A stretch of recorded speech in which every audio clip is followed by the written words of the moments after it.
Toll. Und das Kochbuch gibt es noch auf Alpine Inspiration und noch ganz viele Essenzen und viele lässige Sachen. Also, ich habe jetzt Hunger und ich glaube, euch geht es auch so.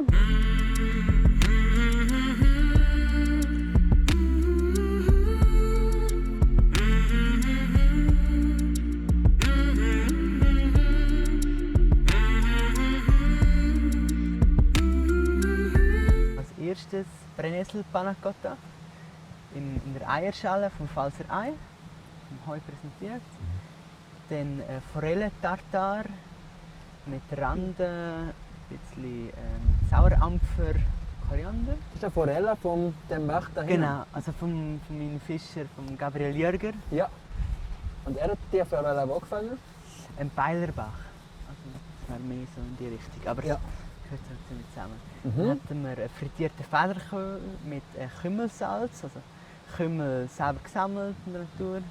Also Gartenkräuterflan mit Geisskäse aus dem Beilertal, Porridgeblüten, Salbei und als letztes Wildkräutersalat mit einer Kapuzinerkresse und mit einer Holunder-Vinaigrette. Wow. Das waren Wow. meine 5 schöne Tapas. Federkohl ist ja eigentlich erst im Herbst. Also das sind jetzt auch die jungen Blätter, die so leicht frittierst. Ich nehme die jungen Blätter mit dem Kümmelsalz und dann ist es überhaupt nicht mehr bitter. Also Okay. Als Kümmelsalz nimmt man den. Nein, jetzt frittieren nimmt es. Frittieren. Wow. Kümmelsalz passt gut zum Federkohl. Und gibt es jetzt da eine Reihenfolge, wo du sagst, das sollen wir jetzt Vielleicht je nachdem mit dem anfangen? so wie du präsentiert hast, oder? Ja, ich glaube, sowas könnte passen. Jetzt sind wir da so alpin inspiriert worden von dir. Wir haben jetzt noch den Kräutersalat. Jetzt, wenn ich mir das so umschaue und auch die ganzen Spitzenköche anschaue, wo sich die weiterentwickeln und regional und saisonal und farbig und dann gleich gewisse Sachen. Was meinst du, wie wir uns in 10 Jahren ernähren?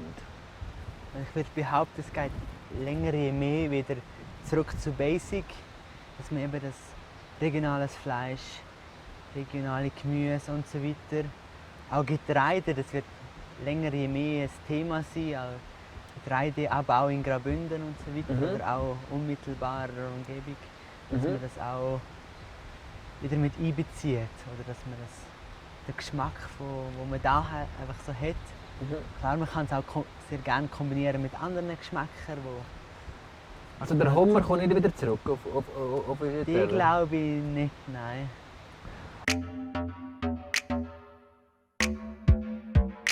Wo kriegen jetzt das Gäste her?